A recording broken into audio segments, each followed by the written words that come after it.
රහතුන් වැඩි මඟ ඔස්සේ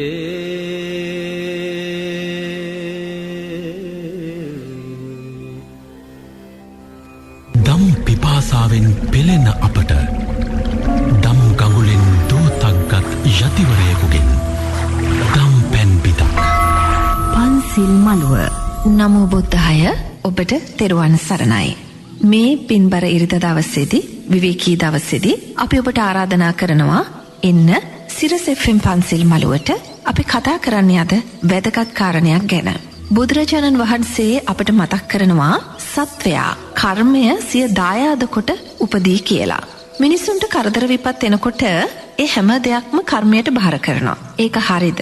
භයානක කර්මයක් පළදෙන විට පවා ඔබ පෙර භවයන් වල කරන ලද පුණ්‍ය ක්‍රියාවල පුණ්‍ය ශක්තිය අවදි කර ගැනීමෙන් ඒ දුක් කරදර තුනී කරගන්න පුළුවන්. ඒක කරන්නේ කොහොමද?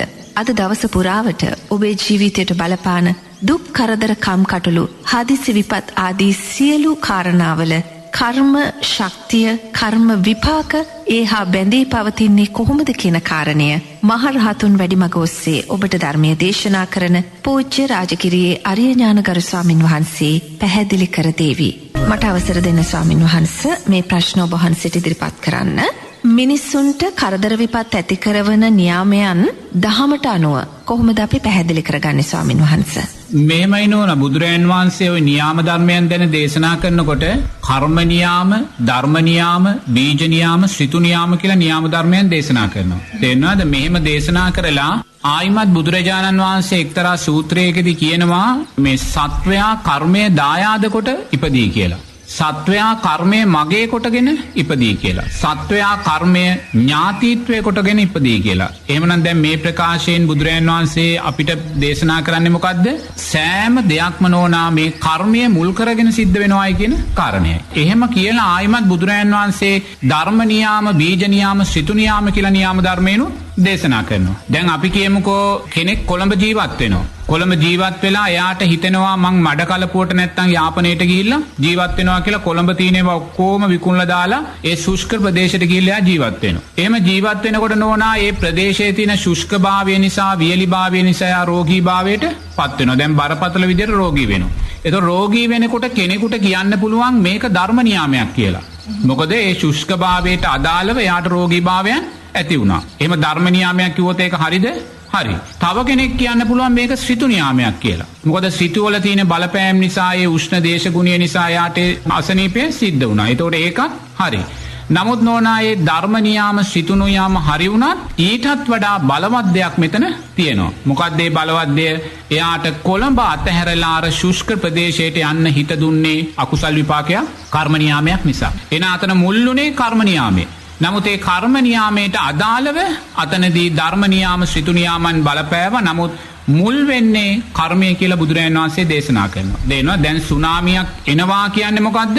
මහ පොළවේ තියෙනා වූ සතර මහා ධාතුව, මුහුද යට තියෙනා වූ සතර මහා ධාතුව මහ පොළව කිපෙනවා. තේන පඨවි ආපෝ තේජෝ වායෝ සතර මහා ධාතුව කිපෙනවා.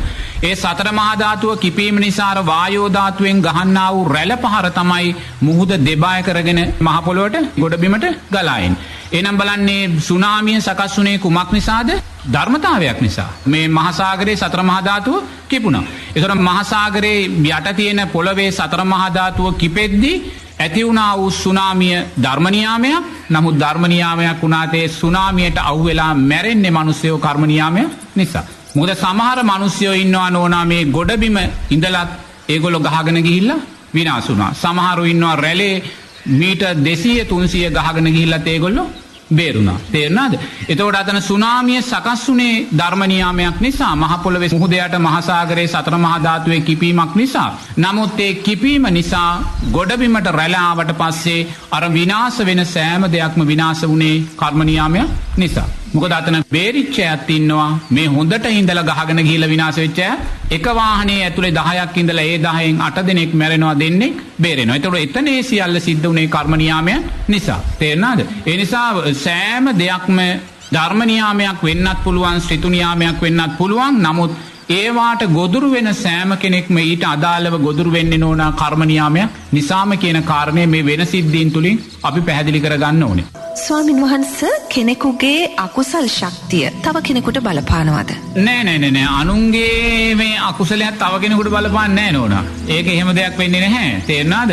හැම වෙලාවම කෙනෙක්ගේ විඥානය සකස් වෙන්නේ සංස්කාරයන් තුලින්. ඒක තේරුම් ගන්න ඕනේ. මොකද පටිච්ච සමුප්පාදයේ දේශනා කරද්දී එහෙම නැත්නම් පංච උපාදානස්කන්ධය ගැන කියද්දී සංස්කාරපච්චය විඥාන. තේරුණාද? සංස්කාරයන්ට අදාළවයි කෙනෙක්ගේ විඥානය සකස් වෙන්නේ. ඒ නිසා කෙනෙක්ගේ දැනීම් විඥානය කියන්නේ විශේෂ වූ දැනීම්. ඒතකොට කෙනෙක්ගේ දැනීම් මෙහෙම නැත්නම් කෙනෙක්ගේ කැමැත්ත සකස් වෙන්නේ එයාගේ අතීත සංස්කාරයන්ට විපාක දෙන සංස්කාරයන්ට අදාළවයි. තේරුණාද? ඒ නිසා කෙනෙක් දැන් ගෙදර ඉන්නවා. නමුත් එයාට එක පාට හිත සකස් වෙනවා මම මුහුදට යන්න ඕනේ කියලා. තේරුණාද? නමුත් මුහුදට ගියද්දී අර රැළ ඇවිල්ලා සුනාමි ඇවිල්ලා එයා ගහගෙන විනාශ වෙනවා. එතකොට අර සිත සකස් වුනේ විඥානය සකස් වුනේ ඇයි? අතීත සංස්කාරයක් විපාක දෙන තියෙන නිසා. තේරුණාද? දැන් කෙනෙක් ඉන්නවා.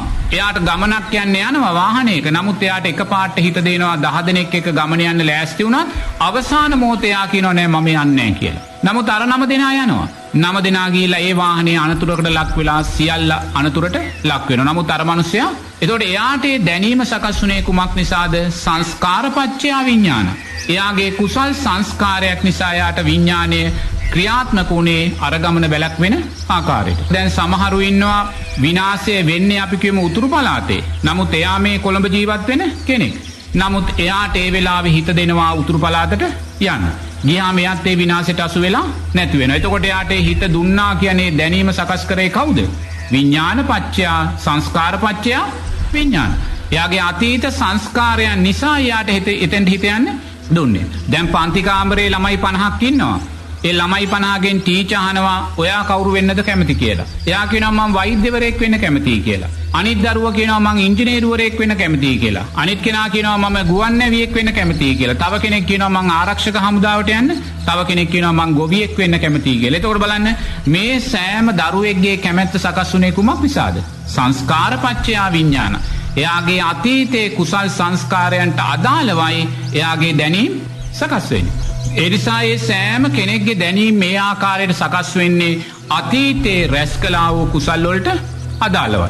දැන් ඔබතුමිය මාධ්‍ය ශාස්ත්‍රයට යොමුනේ ඇයි? ඔබතුමිය පිටිපස්සේ තිබ්බේ ඊට අදාළ සංස්කාර. තව කෙනෙක් වෛද්‍ය ශාස්ත්‍රයට යොමුනේ ඇයි? එයාගේ පිටිපස්සේ තිබ්බේ ඊට අදාළ සංස්කාර. දැන් දරුවෙක් ඉන්නවා. ඒ දරුවා දුප්පත් තැනක උප්පත්තිය ලබන්නේ. දුප්පත් තැනක උප්පත්තිය ලැබුවත් ඒ දරුවා පහේ ශිෂ්‍යත්ව විභාගයෙන් ලංකාවේ පළවෙනියා බවට පත් වෙනවා. එතකොට දැන් මොකද්ද වෙන්නේ? එයාට අධ්‍යාපනය ලබන්න කිසිම පහසුකමක් නැතුව අධ්‍යාපනය ලබන්න එයාට අවශ්‍ය දැනීම සකස් වෙන්නේ මම ඉගෙන ගන්නවා කියන දැනීම සකස් වෙන්නේ ඇයි? සංස්කාරපච්චය විඥාන. එයාගේ අධ්‍යාපනයට අදාළ සංස්කාර පිටිපස්සේ ශක්තිමත්ව තියෙනවා. ඒ නිසා අපේ පිටිපස්සේ තියෙනා වූ කුසල් සහ අකුසල් සංස්කාරයන්ට අදාළවයි අපිට අපේ සිතුවිලි සකස් වෙන්නේ. අපේ කැමැත්ත සකස් වෙන්නේ. දැන් ඔබතුමියට හිතෙනවද ඔබතුමියට දිවි නසා ගන්න ඕනේ කියලා හිතනවද? නැහැ. ඔබතුමියට හිතන්නේ ජීවත් වෙන්න කියලා. නමුත් ඔබතුමියට ජීවත් වෙන්න කියලා හිතෙන්නේ ඇයි? මැරෙන්න අදාළ සංස්කාර ඔබතුමියට නැහැ. ඒකට දිවි නසා ගන්න කියලා යාට හිත සකස් වෙන්නේ සංස්කාරපච්චය විඥානං අතීත අකුසල් සංස්කාරයේ ක්‍රියාවට එනකොට අන්න යාට හිතෙනවා දිවි නසා ගන්න ඕනේ කියලා. දැන් කෙනෙකුට අසනීපයක් හැදෙනවා. දැන් එක මහත්තයෙක් හිටියා යාට අසනීපයක් හැදුනා පපුවේ අමාරුවක්. නමුත් එයා කිව්වා නෑ මට බෙහෙත් ගන්න අවශ්‍ය නැහැ කියලා. මම පින් කරනවා මට බෙහෙත් ගන්න අවශ්‍ය නැහැ කියලා එයා බෙහෙත් ගත්තේ නැහැ. දෙවෙනි දවසෙත් පපුව රිදුනා එයා කිව්වා නෑ මට අවශ්‍ය නැහැ මම පින් කරනවා බෙහෙත් ගන්න අවශ්‍ය නැහැ කියලා. තුන්වෙනි දවසේ පපුව අමාරු හැදුනා රෝහලට ගෙනිච්චා මැරුණා. එතකොට ඇයි යාට බෙහෙත් ගන්න හිත සකස් වුනේ නැත්තේ?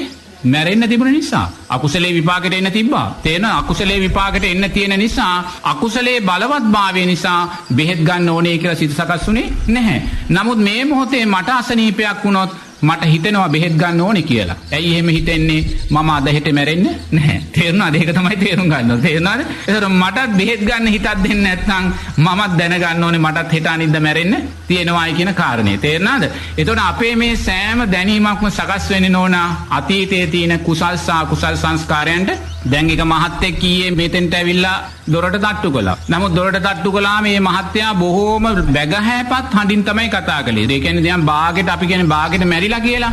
බාගෙට මැරුණ ස්වභාවයෙන් තමයි එයා කතා කළේ. ඉතින් මම දොර ඇරලා බැලුවාම මේ මහත්තයාගේ මුළු මූණම පරාජිත මුහුණක්. ඒ කියන්නේ මුළු සේසතම අහිමි වෙලාවක්. තේරෙනවද? සිනහවක් නැහැ. සියල්ලම අහිමි වෙච්ච කෙනෙක්ගේ මුහුණක් තියෙන. එතකොට මේ මුහුණ දකින්නකොටම මම දැක්කා බලවත් අකුසල් විපාකයක් මෙයාට විපාක දෙනවා කියලා. නමුත් එයා බලවත් අකුසල් විපාකයක් කියලා එයා දන්නේ නැහැ. දැන් එයාගෙන් ඇහුවාම කියන්නේ මොකද? එයාට හැමදාම රැයට කවුද අයිනවලු? බඩට ඇඟට අයිනවලු. ඉතින් එයා අයින්නේ කවුද?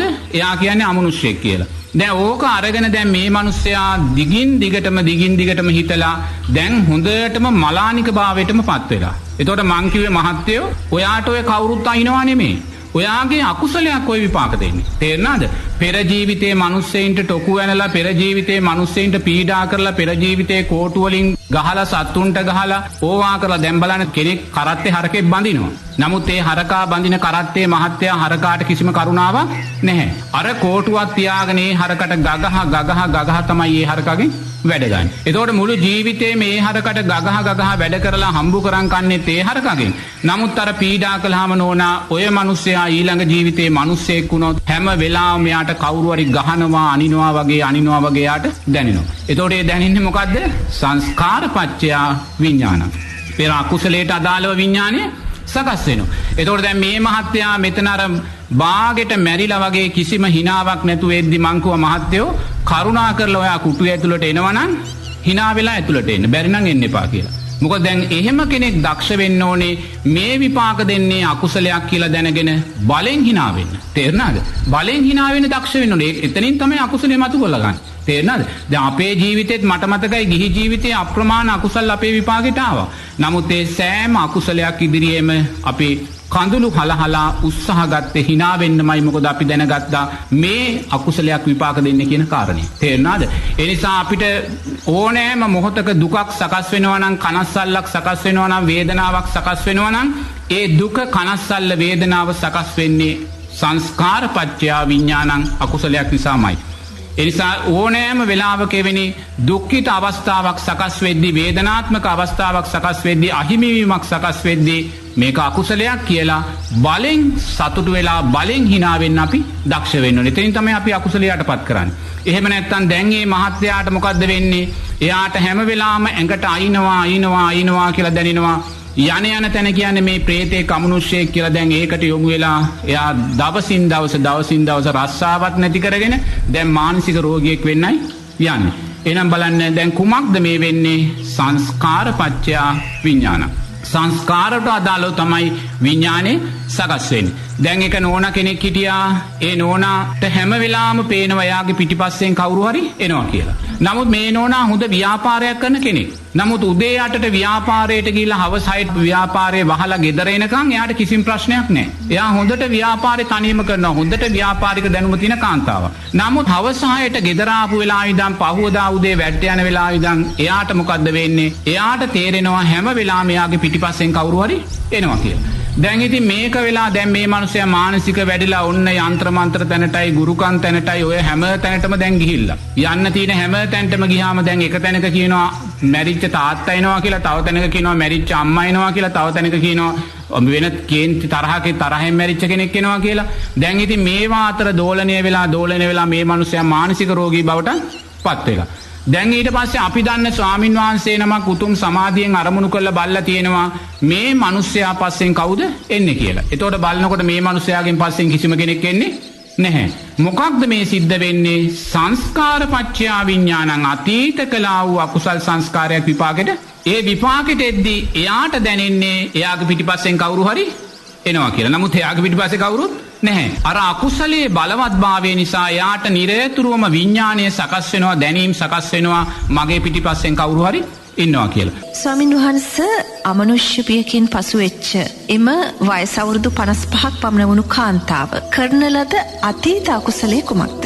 මීට අවුරුදු 55කට ඉස්සෙල්ලා එයා මේ මනුස්ස සමාජෙම ජීවත් වෙච්ච කාන්තාවක්. ඒතකොට බලන්න මීට අවුරුදු 55කට ඉස්සෙල්ලා අපේ සමාජය මේ වගේ සංකීර්ණ සමාජයක් නෙමෙයි. මේ වගේ යාන වාහන, මේ වගේ සංකීර්ණ ගේ දොර ඉඩකඩම් මේවා තිබ්බේ නැහැ. එදා තිබ්බේ කුෂිකාර්මික සමාජය. ඒ කුෂිකාර්මික සමාජයේ එදා යානෝනා මීහරක් හැටි කරපු කාන්තාවක්. එයාගේ රැකියාව තමයි මීහරක් කුඹුරු වලට හාන්න දීලා ඒකෙන් තමයි ඒගොල්ලෝ ජීවත් වුනේ. මොකද එදා එයා ධනවත් කෙනෙක්. තේනද? ඉදා මීට අවුරුදු 55ක සමාජයේ මීහරක් 50ක් ඉඳගෙන ඕවා හාන කෙනා තමයි ධනවතා කියන්නේ. ට්‍රැක්ටර් තිබ්බේ නෑ නේද? නේද?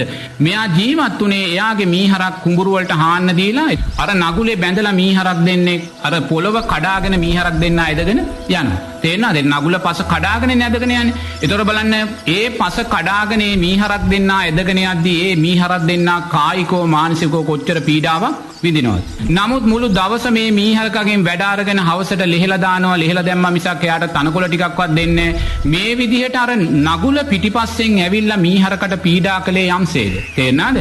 දැන් බලන්න අපේ මිනිස්සුયો දෙන්නේ කොයි නගුලේ බැඳලා පැය භාගයක් හාන්න පුළුවන්ද? ඒ මිනිස්සුયો දෙන්නගේ අතපය කඩලයිනේ.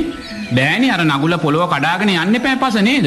ඒතකොට බලන්න මිනිස්සෙකුට පැය භාගයක් ওই නගුල ඇදගෙන යන්න බැරි කොට අර මීහරක් දෙන්නා දවසේ පැයට අර අමාරු කාර්යය කරනවා. යාගේ දනිස් රිදෙනවා කියලා යාට කියන්න කෙනෙක් නැහැ. ඇඟ රිදෙනවා කියලා යාට කියන්න කෙනෙක් නැහැ. ඒ සියලුම වේදනාවන් දරාගෙන අර නෝනා මීහරක්ගෙන් වැඩගත්ත නගුල බැඳලා ඒ වගේ නෝනා මීහරකා පිටිපස්සේ නගුල ඇදීගෙන ඇවිල්ලා යම්සේද මීහරකව පීඩාවටපත් කළේ. දැන් එයාට පේන ඔයාගේ පිටිපස්සෙන් කවුරු හරි බලන්න කොච්චර සංස්කාරපච්චයා විඥාන. තේරෙනවද? ඒ නිසා ඒ නෝනාට කිසිම අසනීපයක් නැහැ, කිසිම ලෙඩක් නැහැ. ප්‍රශ්නේ මොකද්ද? අතීතේ කළා වූ ඒ සංස්කාරය අර මීහරක්ට යම්සේද නගුලේ බැඳලා නගුල පිටිපස්සෙන් කඩාගෙන එද්දි මීහරට දුකටපත් කළේ. දැන් එයාට පේනවා එයාගේ පිටිපස්සෙන් කවුරු හරි දුකටපත් වෙනවා කියලා. ඒ නිසා නිරේතුරුවම සංස්කාරපච්චයා විඥාන. සංස්කාරයන්ට අදාළවයි විඥානය ක්‍රියාත්මක වෙන්නේ. තේරෙනවද? දැන් ඕනෙම කෙනෙක්ගේ කැමැත්තක් ක්‍රියාත්මක වෙන්නේ නැහැ. සමහර පුංචි දරුවෝ ඉන්නවා.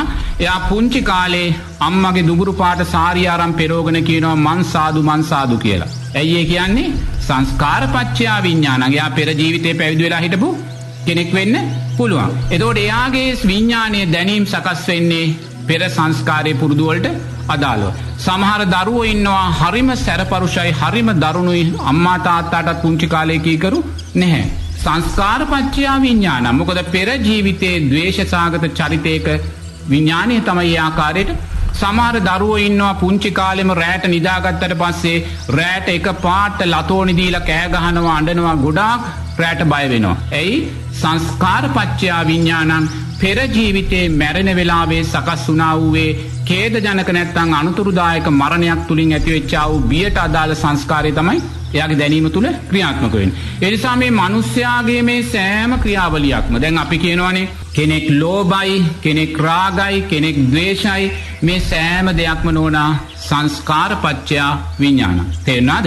පෙර සංසාරයේ අපි සංස්කාර රැස්කලා වූ සංස්කාරයන්ට අදාළව ගති පුරුදු වලට අදාළව තමයි විඥානය මේ මොහොතේ සකස් වෙන්නේ. ඒ නිසා සංසාරයේ කොතනකවත් කොයි කෙනාගේ ජීවිත දිහා බැලුවත් ඒ කොයි කෙනාගේ ජීවිත තුලින් ක්‍රියාත්මක වෙන්නා වූ දැනීම් සෑම දෙයක්ම සකස් වෙන්නේ අතීතයේ කළා වූ සංස්කාරයන්ට අදාළව. දැන් බලන්න කෙනෙක් දුප්පත් පවුලක ඉපදෙනවා. තේරෙනවද? දුප්පත් පවුලක යා ඉපදිලා එයා බොහෝම දුක්ඛිතව ජීවිතේ ගත කරනවා. ජීවිතේ ගත කරලා ළමා කාලෙත් පහු කරලා එනකොට එයා පාසල් අධ්‍යාපනය ලබනකොට එයාට ඉස්කෝලේට යන්න හිත දෙන්නේ නැහැ. පාසල් යන්න හිත දෙන්නේ නැහැ. එයාට හිත දෙන්නේ මැනික් ගන්න යන්න. නැත්තම් මැනික් සල්ලි වලට ගන්න යන්න. එහෙම නැත්තම් පේමන්ට් එකේ මොනවා හරි දාලා විකුණන්න. තේරෙනවද? මෙහෙම විකුණද්දී මෙහෙම මැනික් ගරද්දී ක්‍රමානුකූලව එයා දියුණු වෙලා නෝනා තරුණ වයසට මැදි වයසට එනකොට මහා කෝටිපති ධනවතෙක් වෙනවා. නමුත් ඉස්කෝලේ ගියේ නැහැ. ඒතර බලන්න පුංචි කාලේ යාට ඉස්කෝලේට යන්නේ නැතුව අර වගේ දෙයකට යොමු වෙන්නේ යාගේ හිත සකස් වුණේ කුමක් නිසාද? සංස්කාරපච්චයා විඥාන. මොකද යාගේ පිටිපස්සේ ශක්තිමත් සංස්කාර තිබුණා. අරසා ශක්තිමත් තැනකට යන්න. තේරෙනවද? ඒතකොට මේ ශක්තිමත් තැනට යන්න අවශ්‍ය විදිහට තමයි යාගේ දැනීම සකස් වුණේ. මැනික් ගරන්න යොමු කළේ, මැනික් විකුණන්න යොමු කළේ, පේමන්ට් එකේ වෙළඳාම් කරන්න යොමු කළේ ඇයි? අතීතයේ තිබ්බ සංස්කාර වලට විපාක දෙන්න. තේරෙනවද? දැන් එහෙම මොකද වෙන්නේ? අපි කියමු දැන් කෙනෙක් දුප්පත් තැනක ඉපදෙනවා. ඉපදිලා යා මේ වෙලාවේ කෝටිපති ප්‍රකෝටිපති කෙනෙක්. ඒතකොට දැන් මොකද්ද වෙන්නේ? දුප්පත් තැනක යා ඉපදුනේ ඇයි? ඒත් සංස්කාරපච්චයා විඥාන. ඇයි දුප්පත් තැනක ඉපදුනේ? ගිය ජීවිතේ යා මිනිස්සෙක් වෙලා ඉඳලා මැරෙන වෙලාවේ නෝනා එයාට මතකෙට ආවේ දුර්වල කුසලයක්. දැන් ඔබ හිතන්නකෝ ඔබතුමිය මේ ජීවිතේ ගොඩාක් සාංගික දාන දෙනවා. සංඝයා අරමුණු කරගෙන ගොඩාක් දන් දෙනවා. ගොඩාක් දන් දුන්නත් නෝනා ඔබතුමිය තිරිසන් සත්තුන්ටත් දාන දෙනවා. යාචක මහතුරුන්ටත් දාන දෙනවා. රෝගීන්ටත් දන් දෙනවා. ළමා නිවාසවලට දන් දෙනවා. එතකොට මේ දානේ දෙද්දී ඔබ සාංගික දානේ දුන්නත් ඔබ වැඩියෙන්ම උපාදානය තියෙන්නේ මේ ළමා නිවාසවලට රෝගීන්ට නැත්තම් සතුන්ට දෙන. මොකද ඒගොල්ලන්ගේ තියෙන අහිංසක භාවය නිසා, ඒගොල්ලන්ගේ තියෙන හුරතල් භාවය නිසා, ඒ කෙරෙහි තියෙන කරුණාව නිසා වැඩියෙන්ම උපාදානය තියෙන කොතෙන්ද? මේ දාන වලටයි තියෙන්නේ. අතෙන්ට උපාදානය යන්නේ මොකද මේගොල්ලන්ගේ තියෙනව අර අසරණ භාවය නිසා උපාදානයේ වැඩි, කරුණාව ලෙන්ගතු භාවය වැඩි මේ දානවලට. එතකොට ඔබ මැරෙන වෙලාවේ සාංගික දාන ගොඩක් දුන්නත් ඔබට මතක් වෙන්නේ මෙතන දුන්න දානය. ඒ කියන්නේ යාචක මහත්තුරුන්ට නැත්තම් රෝගීන්ට ළමයි නිවාසයට දුන්න දානයක්. එතන මතක් වෙද්දී ඒ දුර්වල කුසලයට අදාළව දුප්පත් තැනකයි ඔබ ඉපදෙන්නේ. ඒ ශක්තිමත් කුසලයේ මතුනේ නැහැ. මොකද මෙතෙන්ට තියෙන කරුණාව නිසා මෙතනයි මතුනේ. තේරෙනවද? ඒතකොට දානයේ ආනිසංස පක්ෂය අතින් ඉහළම තියෙන්නේ කවුද? සංඝයාට දෙන දානෙ. නමුත් සාංගික දානෙ නෙමේ මතක් වුණේ, මෙතෙන්ට දෙන දානෙ මතක් වුණේ. මීට අදාළව මේක ශක්තිමත් කුසලයක් වුණේ නෑ. ඒ ශක්තිමත් දුර්වල කුසලයට අදාළව ඔබ ගිහිල්ලා දුර්වල තැනක නැත්තම් දුප්පත් තැනක උප්පත්තිය ලැබුවා. නමුත් දැන් දුර්වල තැනක උප්පත්තිය ලැබුවේ ඇයි? උපාදාන පත්‍ය භව. මැරෙන වෙලාවේ ඔබට සකස් වුණේ දුර්වල කුසලයක්. තේරෙනවද? නමුත් ඔබට මැරෙන වෙලාවේ සාංගික දාන සීපත් වුණා නම් ඔබ කෝටිපති පවුලක ඉපදෙනවා. නමුත් අතන උපාදානය නිසා ඔබ ගිහිල්ලා ඉපදුනේ අතන. නමුත් දැන් ඉපදුනාට පස්සේ මොකද වෙන්නේ? පිටිපස්සේ ඔබේ කුසලයේ තියෙනවා. ඒතර කුසලයට හදන්නේ දැන් විපාක දෙන තැනට ඔබ අරන් යන්න. ඒතර විපාක තැන දෙන්න අරන් යනකොට ඔබට අධ්‍යාපනයේ පැත්තට හිත යොමු කරන්න දෙන්නේ නැහැ. ඔබට හිත යොමු යන්නේ මැණික් ගරන්න නැත්නම් වෙලදම් කරන්න නැත්නම් ව්‍යාපාරික ශේෂ්ත්‍රයට යන්න නැත්නම් මොකක් හරි දේශපාලනයට යන්න ඔය කොහාට හරි තමයි ඔබේ හිත යොමු කරන්නේ. ඔබේ හිත යොමු කරලා අවසානයේ ඔබ රටේ ශ්‍රේෂ්ඨම තැනක ධනවත් තැනටම ඔබ අරන් යනවා. ඒතකොට කවුද අරන් ගියේ? අතීතයේ කුසල් සංස්කාර. තේරෙනවද? මැරෙන වෙලාවේ අර දුර්වල කුසලයට අදාළ වතන ඉපදුනාට පස්සේ ආගේ විඥානය සකස් වෙන්නේ අර ශක්තිමත් කුසලයේ විපාක දෙන තැනට යාව අරගෙන යන. එන්න ඒ වගේ නෝනා නිරයතුරුවම එහෙමනම් අපි දකින්න ඕනේ දානයන්ගේ ශ්‍රේෂ්ඨම දානේ සංඝයා ආරමුණු කරගෙන දෙන දානයයි. ඒ නිසා හමු වෙන ඕනෑම ස්වාමින් වහන්සේ නමකට සංඝයා ආරමුණු කරගෙන දන් දෙන්න. ඒක තමයි ලෝකයේ තියෙන ශ්‍රේෂ්ඨම දානය, ආනිසංස පක්ෂයේ වැඩිම දානය. නමුත් අයින් පල්ලෙහා අපි දෙන්නා වූ දානයන්ගේ ආනිසංස පක්ෂය අඩුයි. තේරෙනවද? දැන් අපි කියමු යාචක මහත්තයෙකුට දානයක් දෙනවා, ළමා නිවාසයකට දානයක් දෙනවා, රෝගී මහත්තයෙකුට දානයක් දෙනවා, තිරිසන් සත්තුන්ට දානයක් දෙනවා. මේවායේ ආනිසංස තියෙනවා. තේරෙනවද? ආනිසංස නැත්තේ නැහැ. නමුත් ඒ යාචක මහත්තයා පන්සිල් සමාදන් වෙච්ච කෙනෙක් නම් පන්සිල් සමාදන් වෙච්ච කෙනෙකුට අදාළ කුසලයේ ලැබෙනවා. ඒ ළමා නිවාසයේ ඉන්න දරුවා පන්සිල් සමාදන් වෙච්ච දරුවෙක් නම් පන්සිල් සමාදන් වෙච්ච දරුවාට දෙන දානයේ ආනිසංස ලැබෙනවා. ඒ රෝගී පුද්ගලයා අටසිල් සමාදන් වෙච්ච කෙනෙක් නම් ඒ අටසිල් සමාදන් වෙච්ච කෙනාට දෙන්නා වූ දාණය ලැබෙනවා. ඒ කිරියම්මා අටසිල් සමාදන් වෙච්ච කෙනෙක් නම් ඒ අටසිල් සමාදන් වෙච්ච කෙනාට අදාළ පින ලැබෙනවා. නමුත් නෝනා ඒ කිසිම සීලයක් සමාදන් නොවෙච්ච කෙනෙක් නම් ඒ අය ඒ දානීය ආනිසංස ඊටත් වඩා අඩුයි. තේරෙනවද? ඒ නිසා මොනම හේතුවක් නිසාවත් අපි දන් දෙද්දි දැනගන්න ඕනේ ශ්‍රේෂ්ඨම දානීය මහා සංඝයා අරමුණු කරගෙන දානයයි. මහා සංඝයා අරමුණු කරගෙන දෙන දානීය දන් දෙන්නේ කවුද? තෙරුවන් කෙරෙහි ශ්‍රද්ධාව සකස් කරගත්ත අය. තෙරුවන් කෙරෙහි ශ්‍රද්ධාව සකස් කරගත්ත අය මහා සංඝරත්නය අරමුණු කරගෙන දන් දුන්නත් කොයිම වෙලාවකවත් ඒ ළමා නිවාස වේවා, යාචක මාතුරුන් වේවා, රෝගීන් වේවා, තිරිසන් සතුන් වේවා ඒ දාන නොදී ඉන්න එපා. තේරෙනවද? මොකද එහෙම කවදාක්වත් බෞද්ධයෙක් ඒ දේ කරන්න යන්නේ නැහැ. ඒ නිසා සාංගික දන් දෙනවා වගේම නිරේතුරුව මේ සමාජයේ ළමා නිවාස වේවා, මහලු නිවාස වේවා, යාචක මහත්තුරු වේවා, රෝගීන් වේවා, තිරිසන් සතුන් වේවා ඒ සෑම කෙනෙකුටම දන් දෙන්න. ඒවත් ආනිසංස සහිතයි. නමුත් ඒවාට වඩා නෝනා ආනිසංස පක්ෂය බලවත් සාංගික දාන. ඒ නිසා කොයිම වෙලාවකවත් ඔබ යාචක මහත්තයෙකුට දන් දෙද්දී ළමා නිවාසයක දන් දෙද්දී ඔබ නිරේතුරුව දකින්න ඕනේ මේ යාචක මහත්තයා මට සංසාරේ අම්මා වෙලා කී වතාවක් ඉන්නේ නැද්ද කියලා.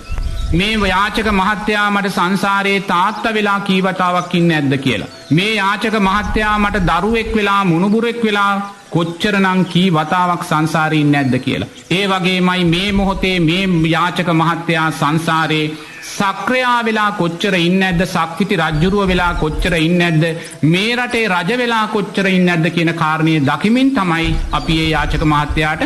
එතකොට මොකද වෙන්නේ? එක පැත්තකින් අපි සංසාර බය කියන කාරණේ, සංසාර ගැඹුර කියන කාරණේ දකිනවා. අනිත් පැත්තෙන් නිරේතුරුවම අපි දාණය දෙන්නේ විදර්ශනාමය නුවණකුත් සකස් කරගෙන. ස්වාමින්වහන්ස කුසල් සංස්කාර අපිට පරිසම් දෙනකොට කෙනෙක් ජව සම්පන්නව ඉදිරියට යනවා. අකුසල් සංස්කාර ඉදිරිපත්ව අපි කෙරෙහි බලපානකොට සමහරු අනේ මේ මට උරුම දේ මේක තමයි මට වෙන්න තියෙන දේ කියලා අලසව හිටියොත් මොකක්ද ස්වාමින්වහන්ස වෙන්නේ? ඇත්තටම ස්වාමින්වහන්ස කුමක්ද විය යුත්තේ? දැන් සංස්කාරපච්චය විඥාන කියන ධර්මතාවයේදී අපි ඇත්ත වශයෙන්ම කුසල් සංස්කාරයේදී අපි ශක්තිමත් වෙනවා, බලවත් වෙනවා, තව තව ජව සම්පන්නව ඉදිරියට යනවා.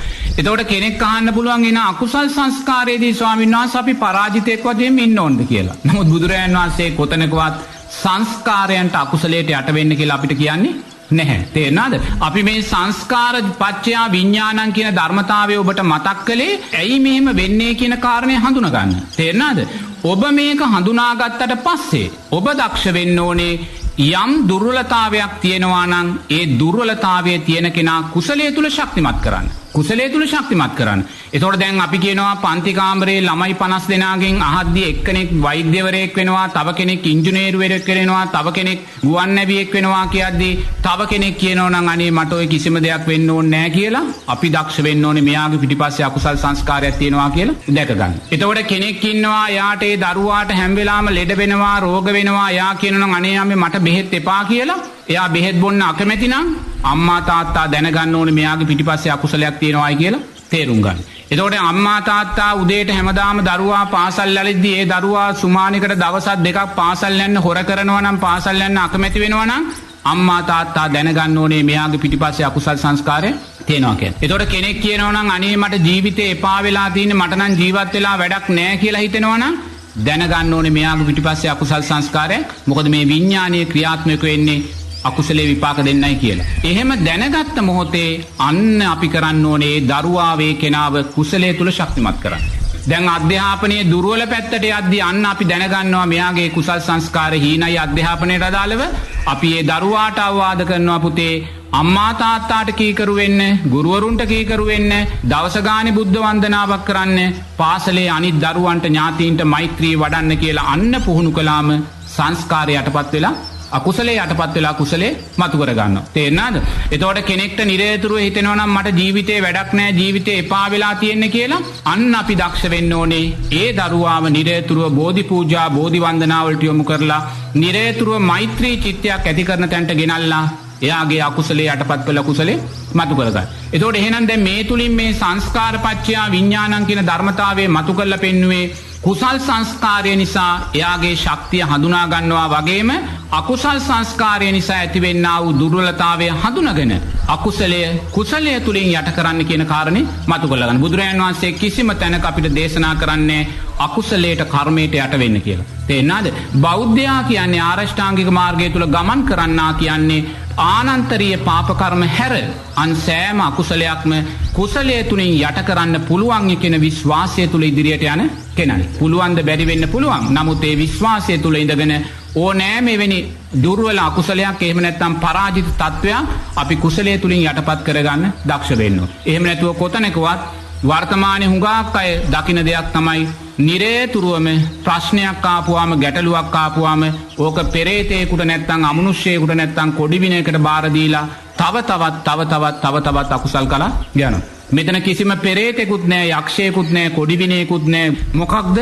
සංසාරේ කළා වූ අකුසලයක්. ඒ නිසා නිරේතුරුවම පීඩාවක් නිසා ඔබට නුරුස්සන ස්වභාවයක් ඇති වෙනවා නම්, කේන්ති යන ස්වභාවයක් ඇති වෙනවා නම්, පරාජිත ස්වභාවයක් ඇති වෙනවා නම් ඒක අකුසල් සංස්කාරයක් කියලා දකින්න.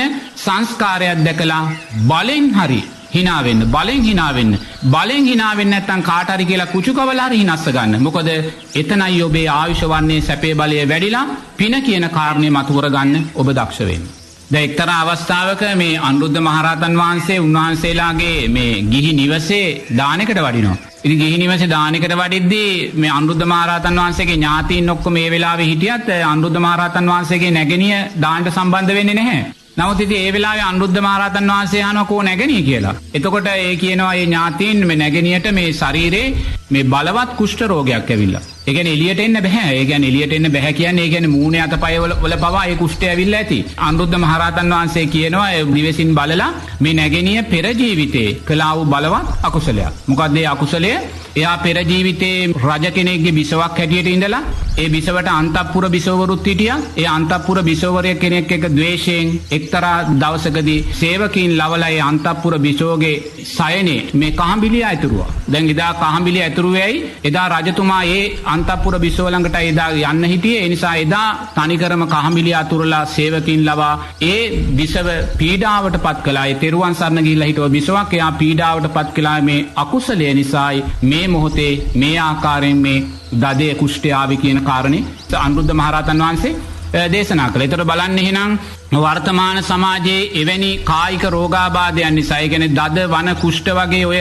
මේ තියෙනා වූ කර්ම රෝග හැටියට ඔවා ගැනින්නේ හුඟක් වෙලාවට එවැනි පීඩාවන් සිද්ධ කිරීම තුළ ඉන්නා වූ රෝගීභාවයන් සකස් වෙන අය ඖෂධ ගන්නවා වගේම නිරේතුරුවම මෛත්‍රී කියන කාරණේ ජීවිතයට එකතු කරගන්න ඕනේ. මොකද පෙර ජීවිතයක ද්වේෂයෙන් තව කෙනෙක්ට කායිකව කළා වූ යම් පීඩාවක ප්‍රතිඵලයක් නිසායි සංස්කාරපච්චයා විඥාන හැටියට මෙවැනි දේවල් ඇවිල්ලා එවැනි රෝගාබාධයන් තුලින් අපිව නිරේතුරුවම දුකට පත් වෙන්නේ. ඒ වෙලාවේ අනුරුද්ධ මහරහතන් වහන්සේ කියනවා නැගණිය ඔබේ තියෙන මුදල් වලින් ඒ කියන්නේ අනුන්ගෙන් මුදල් එක්කව කොල්ලා නෙමෙයි. අනුන්ගෙන් සල්ලි අරන් නෙමෙයි. ඔබේ තියෙන මුදල් වලින් ඔය තියෙන කනකර රත්තරන් බඩු ඔක්කොම ටික විකුණලා ඒ මුදලින් ඔබ සංඝයාට දානශාලාවක් හදලා පූජා කරන්න කියලා.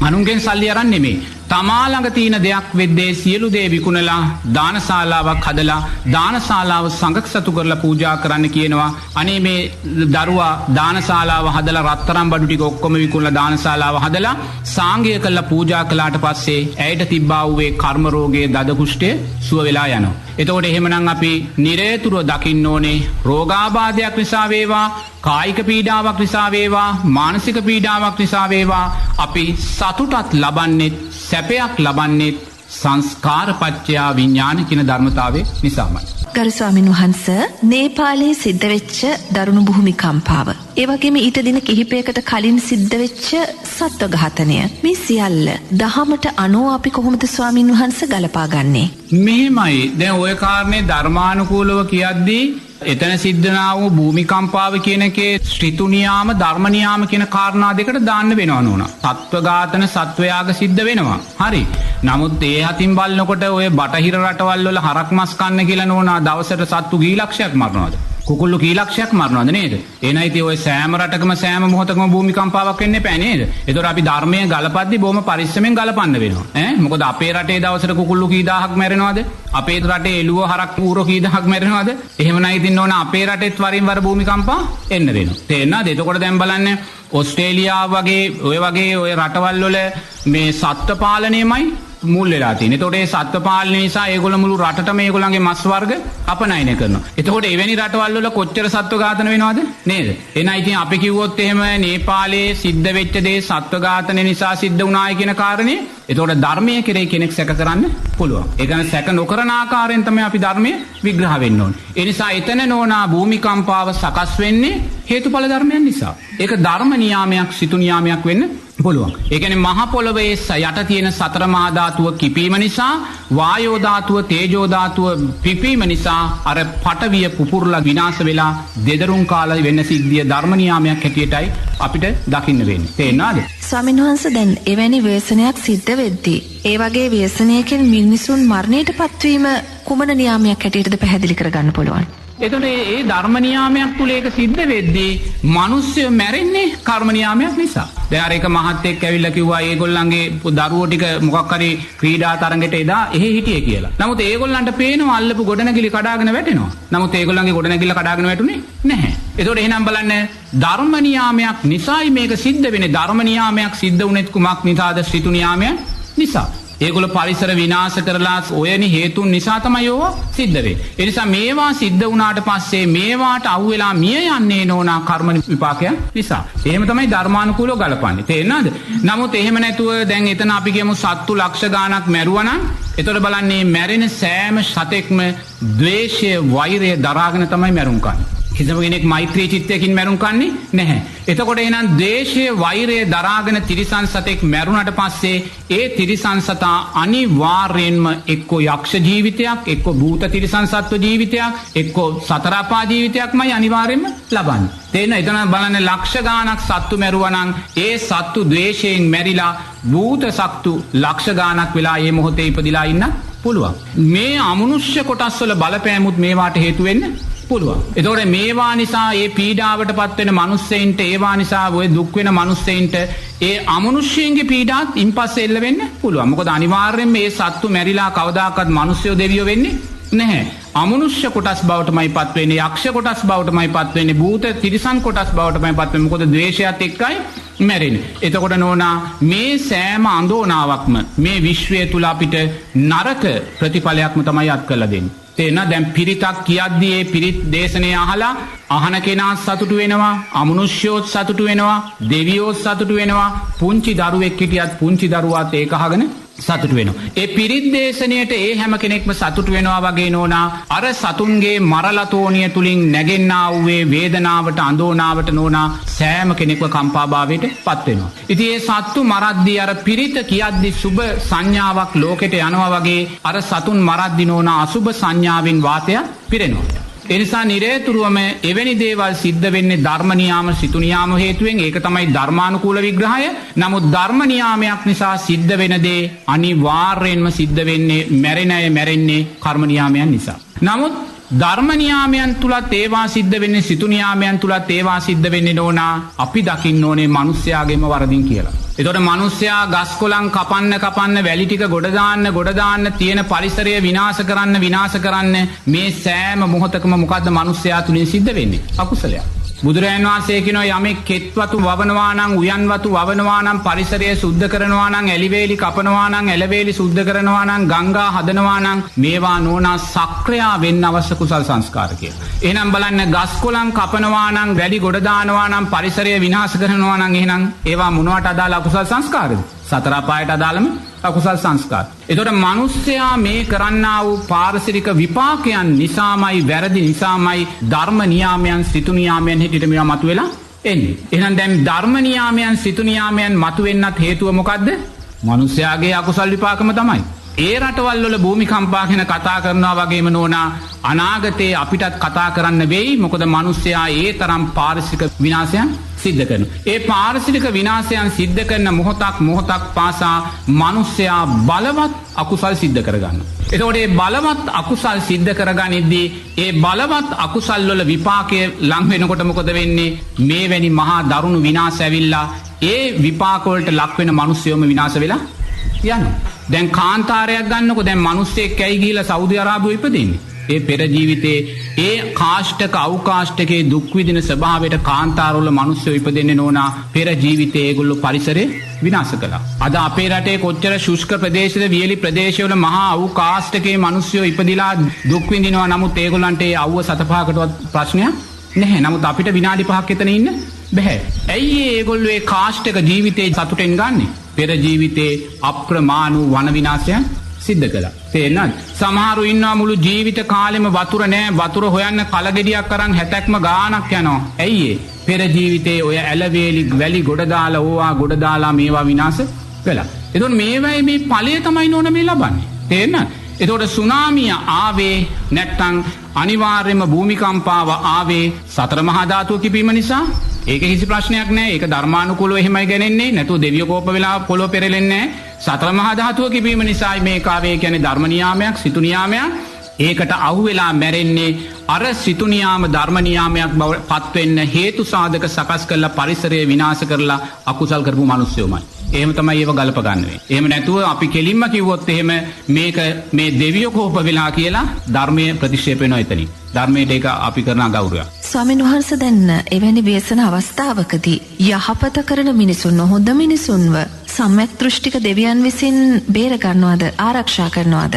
මෙහෙමයි නෝනා. එතනදිත් ඒ සම්‍යක් දෘෂ්ටික දෙවියෝ බේර ගන්නවා කියන කාරණයක් නෙමෙයි අපි දකින්න ඕනේ. සංස්කාරපච්චය විඥානං කියන කාරණේ. තේරෙනවද? දෙවියෝ කියන කාරණේ මේ සංස්කාරපච්චය විඥානං. එතකොට දැන් ඔබතුමිය ඇහුවේ හොඳ අය දෙවියන් බේර ගන්නවද කියලා. එතකොට හොඳ අය කියන්නේ කවුද?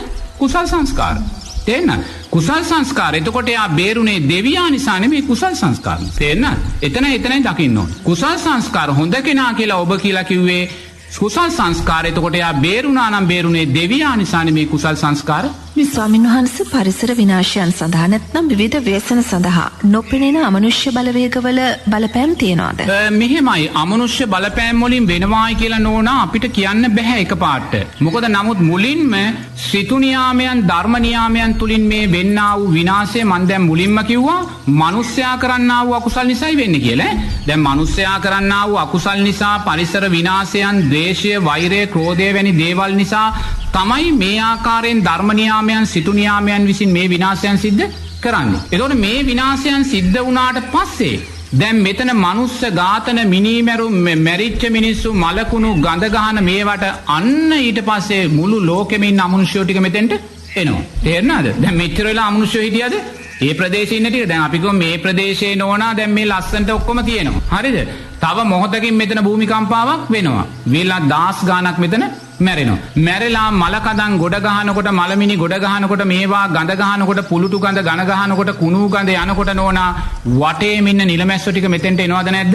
ඒ වගේ තමයි. දැන් කොහේ හරි හරකෙක් මැරිලා මලකුණ තියෙනකොට ඒ හරි එක කොකෙක්වත් පේන්නේ නැහැ. නමුත් අරක මැරිලා කුණු වෙනකොට කොක්කු 100ක් 200ක් ඇවිල්ලා මෙතන අර නිලමැස්සෝ. ඉතින් ඒ වගේ නෝනා අමනුෂ්‍යෝ සිද්ධිය වුණාට පස්සේ අමනුෂ්‍ය ග්‍රහණය එනවා. ඊට පස්සේ දැන් විශාලාවේ උනේ එකයි. අමනුෂ්‍ය ප්‍රශ්නය ඇති කළා නෙමෙයි මිනිස්යාගේ කරපු අකුසල් විසින් ධර්ම නියාමයන් හැටියට ඒ විනාශය සිද්ධ වුණා ඉඩෝරේ. නමුත් ඉඩෝරේ වෙලා මලකුණු වලින් නගරේ පිරෙනකොට මුළු දඹදිවම හිටිය මලකුණු කන්නාසම අමනුෂ්‍යෝ මෙතෙන්ට ආවා. ඊට පස්සේ ඒගොල්ලෝ එළවන්න තමයි බුදුරජාණන් වහන්සේ රත්න සූත්‍රය කියන්නේ. තේරෙනවද? අමනුෂ්‍යෝ මේ විනාශය කළා කියන කාරණේ අදාළ නැහැ. ස්වාමින් වහන්සේ ඔබ වහන්සේගෙන් මේ අවස්ථාවේදී මා පැහැදිලි කරගන්න උත්සාහ කරන්නේ තාමත් වැදගත් කාරණයක්. මේ බොහෝ දෙනා යම් විදිහට විග්‍රහ කරන කාරණයක්. බුදුදහම තුල පව් කමා කර ගැනීම කියන කාරණය තියෙනවද ස්වාමින් වහන්සේ? නෑ. කොතනකවත් පව් කමා කර ගැනීම සමා කර ගැනීම කියන කාරණය බුදුදහමේ නැහැ. ගිහි පින්වතුන්ලාට බුදුරජාන් වහන්සේ දේශනා කරන්නේ ඔබ අතින් සිල්පදයක් බිඳෙනවා නම් ඒ බිඳුණු සිල්පදය ඔබ නිවැරදි කරගන්න. බිඳුණු සිල්පදේ නිවැරදි කරගන්න දක්ෂ කෙනා ඉනුත් ඉස්සරහට ගිහිල්ලා බිඳුණු සිල්පදේ විදර්ශනා නුවණින් දකින්න කියනවා. ඒක අතීත අකුසල් සංස්කාරයක් කියලා දකින්න. නමුත් බිඳුණු සිල්පදේ නිවැරදි කරගත්තා කියලාවත් බිඳුණු සිල්පදේ විදර්ශනා නුවණින් දැක්කා කියලාවත් බිඳුණු සිල්පදේට අදාළ අකුසලයෙන් අපිට බේරෙන්න බෑ. ඒක හොඳට තේරුම් ගන්න ඕනේ. බිඳෙන සිල්පදේ නිවැරදි කරගෙන අපිට නිවැරදි වෙලා ඉස්සරහට යන්න පුළුවන්. බිඳෙන සිල්පදේ විදර්ශනා නුවණින් දැකලා අපිට නිවැරදි වෙන්න පුළුවන්. නමුත් බිඳුණු සිල්පදේට අදාළව විපාකයේ අනිවාර්යයෙන්ම අපිට සිද්ධ වෙනවා. නමුත් එතනදී අපි විපාකයට නෙමෙයි බය වෙන්න ඕනේ. ඒ විපාකයේ තුලින් අපි අවබෝධය මතු කරගන්නයි අපි දක්ෂ වෙන්න ඕනේ. ඒතර අවබෝධය මතු කරගත්තා කියන්නේ මොකද්ද? බිඳුණු සිල්පදේ අපි විදර්ශනා නුවණින් දකිනවා. එතකොට මේ විදර්ශනා නුවණ සකස් කරගත්ත කෙනා කවදාක්වත් අකුසලයේ කියන කාරණයට කුසලයේ කියන කාරණයට ඇලෙන්න ගැටෙන්න යන්නේ නැහැ. ඒ නිසා නිරේතුරුවම ගිහි පින්වතුන්ලා දක්ෂ වෙන්න ඕනේ. අපේ අතින් සිල්පද බිඳීමක්, ලෝභ ද්වේෂ මෝහයක් සිද්ධ වෙලා තියෙනවා නම් අපි වහා නිවැරදි වෙනවා. නිවැරදි වෙච්ච තැනදී ඉන් ඉස්සරහට අපේ අතින් වැරදි සිද්ධ වෙන්නේ නැහැ. නමුත් විඳිනා වූ සිල්පදයට විදුනා වූ අකුසල් කුසල් මූලයට අදාළව අකුසලයේ අනිවාර්යයෙන්ම අපිට විඳින්න සිද්ධ වෙනවා. ඒ වගේම අපේ ස්වාමින් වහන්සේලාට නෝනා අපේ උපසම්පදා භික්ෂූන් වහන්සේලාට බුදුරජාන් වහන්සේ විනය කාරණා 227ක් දේශනා කරනවා. ඒක උපසම්පදා භික්ෂූන්ට අදාළ දෙයක්. ඒ විනය කාරණා 227න් සතර පරාජිකාවන්ට අදාළ කාරණා 4 කිසිම විනය කර්මකින් කිසිම ඇවැද්දසීමකින් පිළිසුදු වෙන්නේ නැහැ. තේරෙනවද? සතර පරාජිකාවන් 4ට පත් වුණොත් අනිවාර්යයෙන්ම උපසම්පදාවත් භික්ෂූත්වයත් ඒ ස්වාමීන් වහන්සේට අහිමි වෙනවා.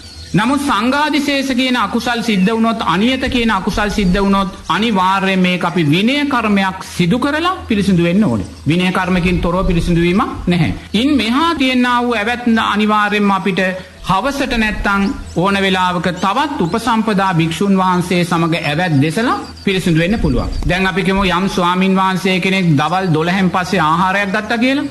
එතකොට ආහාරයක් ගත්තහම සිල්පදයක් බිඳුණා. එතකොට උන්වහන්සේට පුළුවන් තවත් උපසම්පදා භික්ෂුන් වහන්සේ ළඟට ගිහිල්ලා මගේ අතින් මේ සිල්පදේ බිඳුණා. ඒ නිසා මට ඇවැත් දෙසලා පිරිසිදු වෙන්න ඕනේ කියලා ඇවත දිසාගෙන පිරිසිදු වෙන්න පුළුවන්. ස්වාමින් වහන්සේ කෙනෙක් අතින් බොරුවක් කියවුණා කියලා නැත්නම් මුදලක් පරිහරණය වුණා කියලා එහෙම වුණාම තව උපසම්පදා භික්ෂුන් වහන්සේ ළඟට ගිහිල්ලා මට මේ වැරද සිද්ධ වුණා කියලා යාට ආරෝචනය කරලා ඒ ඇවතෙන් පිරිසිදු වෙන්න පුළුවන්. තේරෙනවද? නමුත් ඒ ඇවතෙන් පිරිසිදුනා කියලා වෙච්ච වැරද්දට අදාළව අකුසලෙන් නිදහස් වෙන්නේ නැහැ.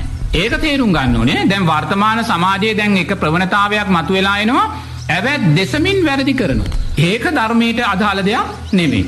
තේරෙනවද? හැමදාම රැයට ආහාර වළඳලා හැමදාම මං ඇවැත් දෙසනවා කියන කාරණේ ධර්මයට අදාළ දෙයක් නෙමෙයි. ඇවැත් දෙසුවත් අදාළ අකුසලය අනිවාර්යයෙන්ම විපාකයට එනවා. බුදුරජාණන් වහන්සේ විනය පනවලා බුදුරජාණන් වහන්සේ මේ ඇවැත් දේශනා කිරීම අපිට දේශනා කරන්නේ වැරද්දක් වුණා නම් නිවැරදි වෙන්න මිසක් වැරදි කර නිවැරදි වෙන්න කියන තැනට එන්න නෙමෙයි. වැරද්දක් වුණා නම් හරි දැන් වැරද්දක් වුණා එහෙමනම් දැන් නිවැරදි වෙන්නේ නැවත වැරදි කරන්නේ නැහැ කියන තැනට එන්න.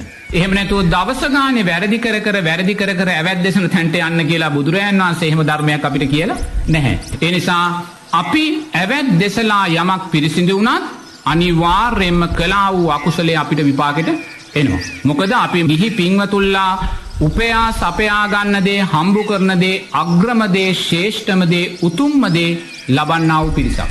සමහර ගිහි පින්වතුල්ලා ඉන්නවා ඒගොල්ලෝ කන්නේ නැතුවයි අපිට ගෙනල්ලා දන් දෙන්නේ. ඒගොල්ලෝ අඳින්නේ නැතුවයි චීවරේ අටපිරිකර ගෙනල්ලා අපිට පූජා කරන. අද අටපිරිකර පූජා කරනවා කියන්නේ සුමානක පඩිය ඕනේ අටපිරිකරක් ගන්න. එතකොට ඒසා දේවල් අග්‍රදේ ශ්‍රේෂ්ඨ දේ මේ අපහසු දේ අපිට ගෙනල්ලා පූජා කරද්දී එහෙනම් දකින්න ඕනේ අපි වැරදි කර නිවැරදි වෙනවා නිවැරදි වෙවි වැරදි කරනවා කියන තැනට යන්න බැහැ. මොකද අනිවාර්යෙන්ම ඇවැත් දෙසීමෙන් පිරිසිදු වෙනවා. හරි. නමුත් ඇවැත් දෙසීම බුදුරජාණන් වහන්සේ දේශනා කරන්නේ නැවත වැරදි නොකරන තත්වයට ඉස්සරහට යන්න මිසක් වැරදි කර නිවැරදි වෙනවා කියන කාරණයට නෙමෙයි. ඒ නිසා නිරේතුරුවම ඇවැත් දෙසුවත් කළා වූ අකුසලයේ විපාකෙට එනවා. නමුත් නිරේතුරුවම දක්ෂ වෙන්න ඕනේ අපි ඇවැත් දෙසලා පිරිසිදු වෙලා මෙවැනි අකුසල් පුළුවන් තාක්කල් අඩු කරගන්න. මොකද තේරෙනවද? මොකද ශාසනයත් පවතින්න එපා නේද? ශාසනය පවතින්න ඕනේ. ඒ නිසා ශාසනය පවතින තැනදී බුදුරජාන් වහන්සේ ධර්මයක් දේශනා කරනවා. අග්නිස්කන්ධ සූත්‍රය දේශනා කළාට පස්සේ බුදුරජාන් වහන්සේ කියනවා යමෙක් දුස්සීලව පිණ්ඩපාතයක් වැළඳුවොත් බත් කටක් වැළඳුවොත් ඒ බත් කට ඔබ වළඳන්නේ ගින්දරක් යෝධියක් කියලා. ඔබ දුස්සීලව ඉඳලා කෙනෙක්ගෙන් ගිලම්පස එකක් වැළඳුවොත් ඒ ඔබ වළඳන්නේ යෝධිය කෝප්පයක් කියලා. බුදුරජාණන් වහන්සේ එහෙම කියලා බැහැරට වැඩිලා නැවත එනකොට ස්වාමීන් වහන්සේලා ගොඩක් අඩුයි. ආනන්ද ස්වාමීන් වහන්සේගෙන් අහනවා කෝ අනිත් ස්වාමීන් වහන්සේලා කියලා. ඒතකොට කියන ඔබ වහන්සේ දේශනා කරපු සූත්‍රය අහලා බය වෙලා ඒගොල්ලෝ සිවුරු ඇරලා ගියා කියලා. ඊට පස්සේ බුදුරජාණන් වහන්සේ කියන ඔක්කොම කැඳවන්න නැවත ඉන්න ස්වාමීන් වහන්සේලා ඔක්කොම කැඳවන්න කියලා. කැඳවන්න කියලා බුදුරජාණන් වහන්සේ කියනවා ඔබලා වළඳන පිණ්ඩපාතයේදී කෙනෙක්ගෙන් දානය පූජා කර ගනිද්දී ඒ වළඳන පිණ්ඩපාතය සියලු සත්වයෝ සුවපත් වේවා මේ දන් පූජා කරපු ඇස් කයේ දුක් දුරු වේ නිදුක් වේවා සුවපත් වේවා දසදිසාවෙම සත්වයෝ සුවපත් වේවා කියලා මෙත් සිතින් ඔබේ පිණ්ඩපාතය වැළඳුවොත් ඔබ නායකාරයෙක් නෙමෙයි කියනවා. බුදුරජාණන් වහන්සේ එහෙම කියනවා. විනය කියන කාරණේ එතනදී කතා නොකර බුදුරජාණන් වහන්සේ කියනවා ඔබලා වළඳන පිණ්ඩපාතය මෛත්‍රී චිත්තයෙන් වැළඳුවොත් වළඳන පිණ්ඩපාතයට ඔබලා නායකාරයෙක් නෙමෙයි කියලා. එතනදී බුදුරජාණන් වහන්සේ බොහොම උපක්‍රමශීලී ධර්මයක් දේශනා කරනවා. මොකද උපක්‍රමශීලී ධර්මයක් දේශනා කරන්නේ බුදුරජාණන් වහන්සේ එතනදී බලන්නේ මේ කියන විනයට අදාළව මේක පනවන්න ගියොත් බොහොම ඉක්මනට ශාසනය දුර්වල වෙන්නත් පුළුවන්. මොකද ඒ නිසා බුදුරජාණන් වහන්සේ එතනදී විනය ගැන කියන්නේ නැතුව අර විදියට කියන්නේ ඇයි? මේ වළඳන පිණ්ඩපාතය මෙස්සිතින් වැළඳුවොත් ඔබ පිණ්ඩපාතයට නායකාරයෙක් නොවේ කියන්නේ කළා වූ අකුසල් වැළක් වෙනවා කියලා බුදුරජාණන් වහන්සේ කියන්නේ නැහැ. පිණ්ඩපාතයට නායකාරයෙක් නොවේ කියන්නේ. ඒක බුදුරජාණන් වහන්සේ ශාසන පැවැත්ම උදෙසා කළා වූ උපක්‍රමශීලී ධර්මයක්. ඒ නිසා අපි ධර්මයේ දේශනා කරද්දී තේ බුදුරජාණන් වහන්සේ ආදර්ශයට අරන් ඕනේ ධර්මයේ දේශනා කරන්නේ. නිසා ඇවැත් දෙස හෝ වැරදි කර හෝ දවසක් හරි ශාසනයේ තියෙනවා නම් පිරිසිදු වෙන්න. ගරු ස්වාමීන් වහන්සේගෙන් දැන් විමසන්නේ බුදුමග යන අය සම්‍යක් දෘෂ්ටීන් හැටියට අපි අවබෝධ කරගන්නවා. එහෙමනම් මිත්‍යා දෘෂ්ටීන් කියලා කියන්නේ කවුරුන්ද ස්වාමීන් වහන්සේ? දැන් සම්මාදිට්ඨිය කියන වචනේ විරුද්ධාර්ථය තමයි මිත්‍යා දෘෂ්ටිය කියන වචනේ. එහෙම නැතුව මේ මිත්‍යා දෘෂ්ටිය කියන වචනේ නෝන මේ කාටවත් අවනම්බුවක් කරන්නවත් කාටවත් පහත් තැනකට දාන්නවත් ඒක නරක වචනයක්වත් දුර්වල වචනයක්වත් නෙමෙයි. මිත්‍යා දෘෂ්ටික කියන වචනේ විරුද්ධාර්ථය. එච්චරයි. වෙන දෙයක් නෙමෙයි. එතකොට දැන් සම්මා දිට්ඨිය කියන වචනේ විරුද්ධාර්ථය මිත්‍යා දෘෂ්ටිය. එතකොට දැන් බලන්න ඕනේ සම්මා දිට්ඨියයි මිත්‍යා දෘෂ්ටියයි කියන කාරණා දෙක කියන්නේ මොකක්ද කියලා. බුදුරජාණන් වහන්සේ දේශනා කරනවා නෝනා මේ ලෝකේ ඒ කියන්නේ යහපත් දේ විපාක දෙන සුගති භූමි 7ක් තියෙනවා. යහපත් දේ. එතකොට යහපත් දේ විපාක දෙන සුගති භූමි 7 මොකද්ද? තුසිතය, යාමය, නිම්මාන රතිය, පරිනිම්මිත වසවත්තිය, තාවතින්සිය, චාතුර්මාරාජිකේ මනුස්ස ලෝකේ. මේ යහපත විපාක දෙන සුගතිය විපාක දෙන සුගතීන් 7ක් තියෙනවා. ඒ 7ක් තියෙද්දි බුදුරජාන් වහන්සේ දේශනා කරනවා අයහපත් දේ විපාක දෙන ලෝක. කීයද? 4ක් තියෙනවා. මොකක්ද ඒ 4? പ്രേත ලෝකය, නිරය, අසුර ලෝකය, තිරිසන් ලෝකය. යහපත් දේ විපාක දෙන සුගති භූමි 7ක් තියෙද්දි අයහපත් දේ විපාක දෙන දුගති භූමි 4ක් තියෙනවා. මේ දුගති භූමි 4න් නිරය කියන කාරණේ විතරක් ගත්තොත් නිරයන් 136ක් තියෙනවා කියලා බුදුරජාණන් වහන්සේ දේශනා කරනවා. නිරයන් විතරක් 136ක්. ඒතර බලන්න යහපත් දේ විපාක දෙන සුගති භූමි 7ක් තියෙන ලෝකයේ තුල අයහපත් දේ විපාක දෙන නිරයන් විතරක් 136ක් තියෙනවා. මෙතන යහපත් දේ කිව්වහම අර රූපාවචර අරූපාවචර බ්‍රහ්මතලක් තියෙනවා. ඒක මොකද ඒක මේ යහපත් දේ නෙමෙයි මේක සමාධිය වඩලානේ එතෙන්ට යන්නේ. ඒ නිසා දැන් යහපත් දේ කරලා කුසල් කරලා විපාක දෙන සුගති භූමි 7ක් තියෙන ලෝකයේ තුල අයහපත් දේ විපාක දෙන නිරයන් විතරක් 136ක් තියෙනවා නම් දැන් අපි දකින්න ඕනේ යහපත් දේද අයහපත් දේද ලෝකේ වැඩි කියන කාරණා. එතකොට කෙනෙක්ව මේ යහපත උදෙසා යොමු කරන්නේ කවුද? මේ උතුම් සම්මා දිට්ඨියමයි. මේ ලෝකේ යම් බ්‍රහ්මතලයක දිව්‍ය තලයක මේ මනුස්ස ලෝකයේ තුල සම්මා දිට්ඨියට පත්වෙච්ච මිනිස්සෙක් ඉන්නවා නම් සම්මා දිට්ඨියට පත්වෙච්ච මිනිස්සෙක් කියන්නේ සම්මා දිට්ඨියට අදාළ ගුණයන්ගෙන් පරිපූර්ණ කෙනෙක් ඉන්නවා නම් ඒ කෙනා අනිවාර්යෙන්ම පෙර ජීවිතේ සම්මා දිට්ඨියට අදාළ ධර්මයන් පුහුණු කරපු කෙනෙක්. එතකොට සම්මා දිට්ඨිය කියලා කියන්නේ නෝනා පළවෙනි කාරණය තෙරුවන් කෙරෙහි සද්ධාව. දෙක කර්මය කර්මඵල විශ්වාසය. යහපත් දෙයක් කළොත් යහපත් විපාකයක් තියෙනවා. අයහපත් දෙයක් කළොත් අයහපත් විපාකයක් තියෙන විශ්වාසය. තුන මැරිලා පටිච්ච සමුප්පන්නව උපතක් තියෙනවායි කියන විශ්වාසය. 4 දන් දුන්නොත් සිල් රැක්කොත් ආනිසංස තියෙනවා කියන විශ්වාසය. 5 අම්මා තාත්තාගේ ගුණයන් තියෙනවා කියන විශ්වාසය. 6 ඕපපාතික සත්වයින් උපදිනවායි කියන විශ්වාසය. 7 අතීතයේ සෝවාන් සකෘදාගාමි අනාගාමි අරිහත් උත්තමයන් හිටියයි කියන විශ්වාසය. එහෙනම් දැන් සම්මා දිට්ඨිය කියන්නේ මොකද්ද?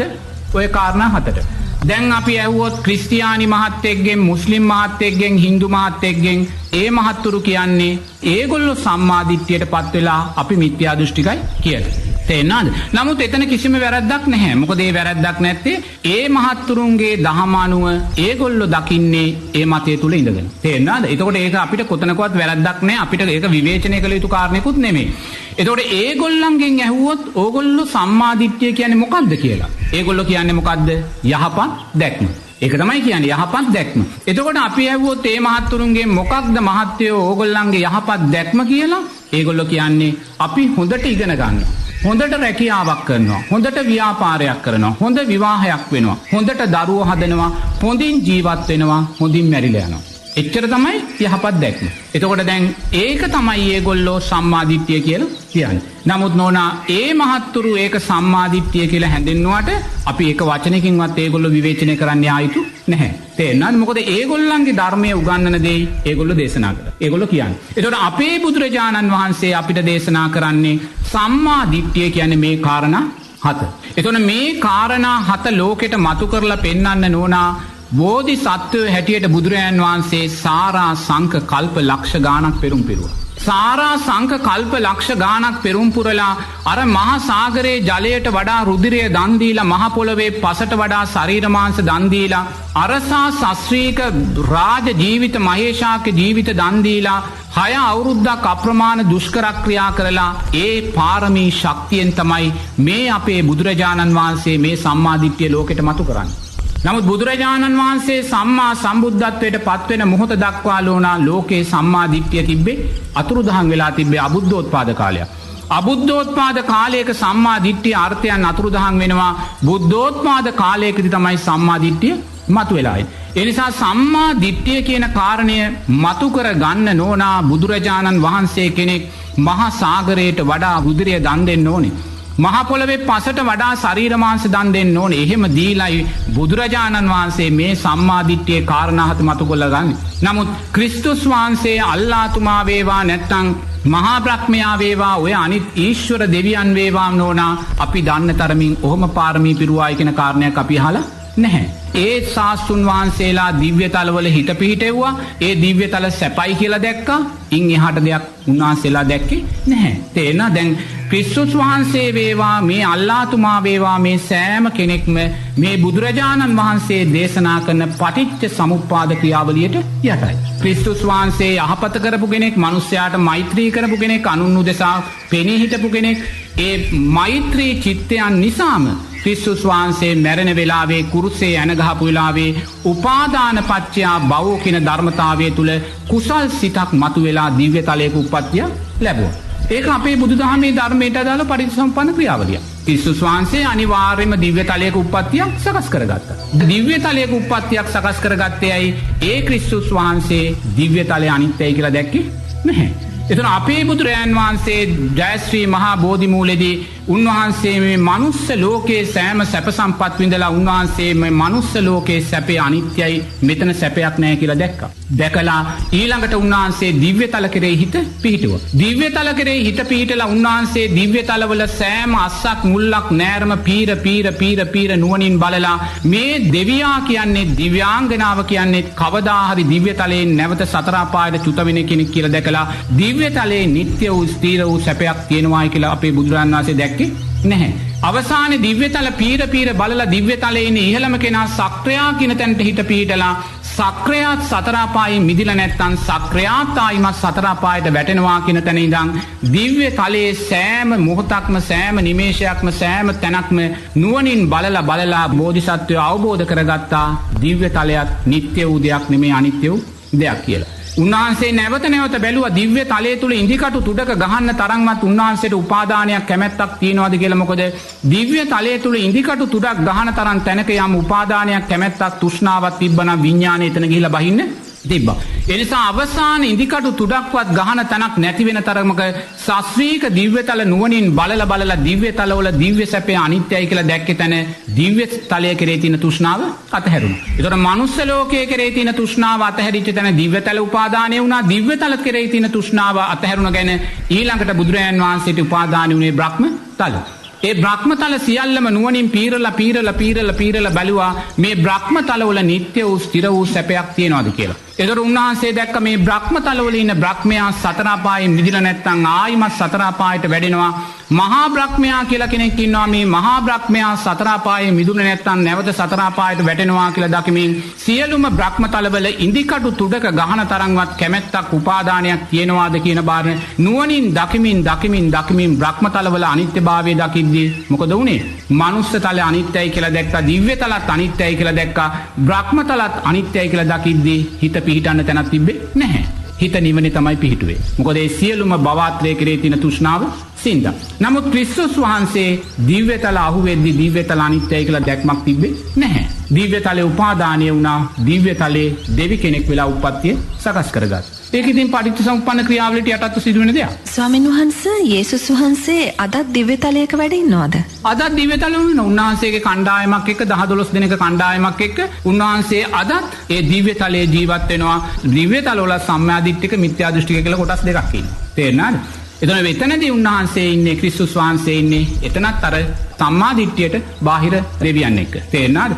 ඒතකොට සම්මාදිට්ඨියයි මිත්‍යා දෘෂ්ටිකයි දෙක අතර දෙවියන්ගේ ලොකු වෙනසක් තියෙනවා. සම්මාදිට්ඨියටපත් වෙච්ච බෞද්ධ දෙවියෝ හැම වෙලාවම ආලෝකමත් ප්‍රභාස්වරයි හරි දිව්‍ය ඕජාවෙන් අනුුණයි. සියල්ලංගෙම පරිපූර්ණ වෙලා තියෙනවා. මොකද ඒගොල්ලෝ කර්මයේ කර්මඵල විශ්වාසයෙන් දන් දුන්නේ නැහැ.